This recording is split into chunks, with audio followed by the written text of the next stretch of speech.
Kulamsiza mukagwa ninze Henry Maganda Matia Cholo tudde ndi muna mawulire na kuva mwezi 2 nyomwezi ogw'omukaaga 2025 ekindese ndi kwenda kusomesa Lwaki Principal Robert Kyagulanyi SENTAMU buli bwava wano mu Uganda naja kuluya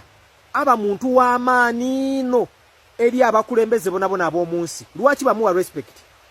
Lwaki TV International CNN BBC Fox Agenze Lwaki dona bimuwa ino respect okusinga muna Uganda yena nekinde swano olwaleero basebo ni banyabo bino n'ebigambo byembe mukozese eri abantu abatayidi ababisa mu mukulembeze waifu amaani ng'olwokuba yali mwembi mbategeeza kino nti abazungu Lwaki bawa Kyagulanyi Ekitibwa olwokubanga abazungu basoma ebyafaayo ate bakuuma rekodi abazungu bakidi bulungi nti buli ensi eno wetuuse nga banabyabufuzi balemereirwa abembi n'abatereziiza ensi ekyo nkikwiriramu emirundi mingi amawanga mangi wegatuuse nga banabyabufuzi balemereirwa Katonda akoze isabembi omwembi mulala yavaayo yakyusa ensi ni Kyagulanyi kati omulundi guno Katonda mu 1998 Zimbabwe ng'eremererwa ofuna independence abambi babakola ki babagema mwidda kusoni wa maadhi galigwa tuidda kujja tuyonga tuogera Katonda yakozesa omwembi gwe beta Bob Marley yajja yagemwaku embere yali ey'okutulugunya abantu eZimbabwe yayemba olwemba balweta Zimbabwe Africa's Liberate Zimbabwe Bob Marley yayemba olwemba olwo 1981 era yajani ku TV yategeeza nti olwemba luno ndi kumakuma abazimbabwe abayirugavu mwegaite lwafuukira ekizibu abazungu era Zimbabwe bwe yafuna independence bayeta eyali omugeni omukulu ku mukolo ogwo yali Bob Marley mujje musome mutegeere ebyafaayo nga bonabona baakoba olwemba luno lwayamba ino okugaita abezimbabwe n'okubakuma era yafuuka national anthem ey'abayirugavu abaali beerwanaku ebiseera ebyo era bw'ojja mu Zimbabwe parliament ekifaananyi kya Bob Marley kiriyo era omwami eyali Secretary General wa ZANU PF ndiduka ku erina lya Felix bwe yali ng'ayogera ku mukolo ogwo yayogera yakoba nti now that Robert Nesta Marley has reached here the whole world is here eyo ne yali statement ye baloba okwogera okutandika omukolo antiru nga Bob Marley atuuse oyo mwembi ni Bobi Wine twava ku iwanga eryo South Africa bwe yali mu kaseera akabafuzi b'amatwale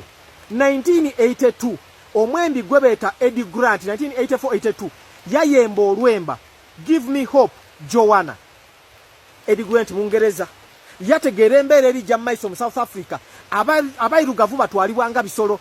yayemba olwemba Give Me Hope Joanna yajja ku BBC ng'olwemba lufuuse lw'amaanyi mu nsi yonna yabategeeza olwemba olwo nalwembye lwakuvumira abazungu abali mu igwanga abatulugunya abayirugavu mu South Africa aba South Africa bwe baakiwulira abakabulu babaninga olwemba olwo ku radio the South Africa balubaninga ne ku TV aba South Africa olwemba olwo Give Me Hope Joanna Eddie Grant yafuuka national anthem era driving force era unifying factor eri abayirugavu era South Africa bwe yali ngefunye independence 1994 Nelson Madiba Mandela yakoba nti wano Eddie Grant alina okubaawo era yaliyo era Nelson Mandela mwidukire abaliwo 2008 bwe yali ajaguza emyaka gy'ekyenda era yayeta yakoba ati munsi ndi kwenda omwendi mulala ani Eddie Grant aida yongera okwemba akemba Give Me Hope Joanna give me hope Joanna till the morning come Give Me Hope Joanna yali ategeeza Give me hope that Johannesburg wants Johannesburg n'ekibuga ekikulu ekya South Africa ndikuwa Lwaki abazungu barespectinga ina abembi nti banabyabufuzi nga balemereirwa abembi Katonda babiseemu batereza ensi duzi wano emyaka giringa 12 eigwange lya Haiti lyagwa mu musisi yayita abantu 3,000 ngeriyo omwembi bamweta Wycliffe Jean ali mu America je yajanga mwana muto ayenga nzalwa ya mu Haiti bwe yali ingirira ebijja mu maiso munsi je yali amaze emyaka emeka nga tajja byamugemaku ng'ate bali kwetaaga abantu obuyambi. Wycliffe Jean yagemagana n'abembi mu America kuba yali kuntiko. Wycliffe Jean jja mu isimu y'omubone nani gwendogeraku yakwaba nange ensi yange gwire mu jenazaalibwa baba wange giyava wano mu America tuliwo but we are migrants from Haiti netago kwirukira abantu bali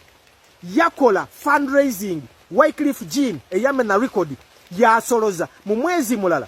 $1,16 US baja dayamba abantu mu igwanga lya Haiti. Eyali president ya musaba ikirizabe ambassador wa Haiti mu America oyo mwembi Wycliffe Jean eyali alini group bagitanga the Fugees. Someone call for 911 oyo gwendi kwogera ko yayemba akembako so muzuke era o yayemba nakemba Haiti mukategera akemba akakemba ka Haiti yali fundraising. Abona abembi eigwanga lya Haiti lyatuuka bamusaba aida abe president waabwe abali mu buyinza ngenale mu bweribeti bye bakola Kyagulanyi bona bakyusa amateeka era bannayigwanga bakuba ati wairewe bakulemesa izambo lokuba tobaire wano tusongere ku muntu yasonga ku mwembi mu igwanga eryo 2012 mwerabire erina eyali president wa Haiti from nowhere abantu bamukoba ife tulage omwembi wano yena igbotu tulage yakyusa igwanga lya Haiti. Sirimu bwe yaida munsi 1984 ngensi yona Africa sirimu ali kuita wazira buyambi Katonda yakozesa Michael Jackson ni Lionel Richie omwembi wange abo bombi besinga okwendanze munsi yabakozesa yabakoba mu yiyo olwemba lwebeta USA to Africa. We are the one, we are the children. Olwembo all stars bakungana Katonda yakozesa abembi abo bayemba olwembo lwa fetching over 100 million shillings daida mu Africa dayamba okulwanisa obulwaire bwa sirimu abantu endiyembi n'okuleeta idagala. Ndi kusomesa amani ndi Katonda akozesa abembi bana byabufuzi bwe balemereerwa muri tegeera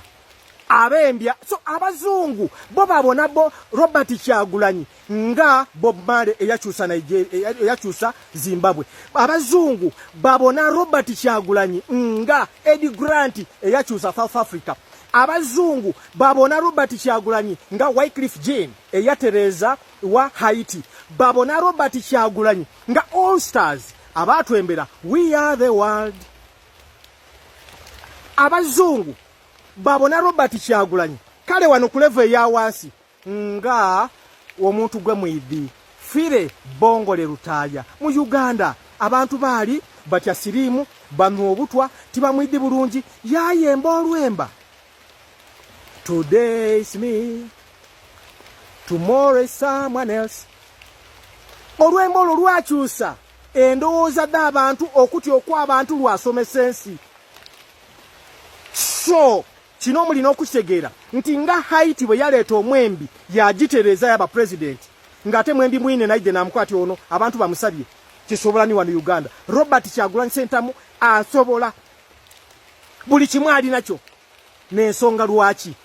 abo bonabona aboogeza niba muderega liyo omukazi ono omukyotala omweru oyo omukazi oyo waliwo omukazi mu mwidi wano omukulembeze omukyotala yalina ebigambo byamwogereko ebikyamu ebyo biraga bulage nti oyo omukazi omukyotala emana ye yeetaga kugogola emana yo oyo omukazi omukyotala nfunda respect Robert Kyagulanyi SENTAMU ali ku level yindi n'ensonga lwaki abazungu bamuwa respect. He can change this country. Ninze nwe Maganda.